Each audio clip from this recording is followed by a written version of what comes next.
Hello everyone, welcome to the Xoro sales order guide for sending a deposit link.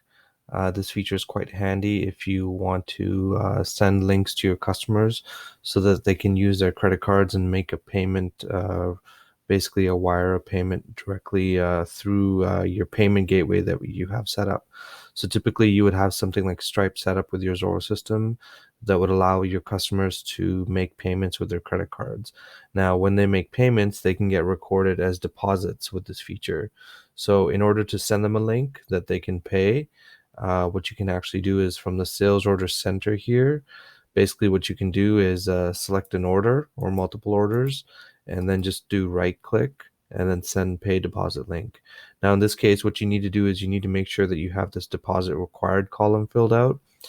Without that, it's actually going to message me. It's going to say that you need an amount that's marked for the deposit. So what I can actually do is, let me just go ahead. Let me open this order.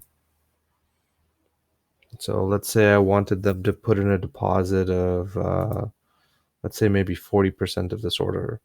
So I can just go to this customer portal tab, tell them I want an advance payment of 40%.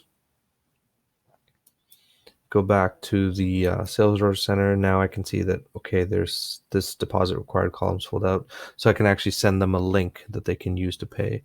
So if I can actually select multiple orders, and then I can just go right click, send pay deposit link. And now it'll actually get sent to the customer email that's been set up when you created a customer. So what you can actually do is pull up some of these additional columns, which will show some more information here. So once they actually click the link, make the payment with their card, it'll actually create a deposit in your Xoro system automatically. And you'll actually notice that this deposit taken field will get filled up. So a deposit will actually get recorded.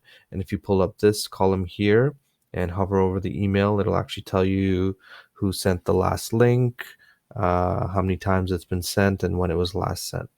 So this is a great way for you to, again, record a deposit with your customer. Makes things really easy and straightforward.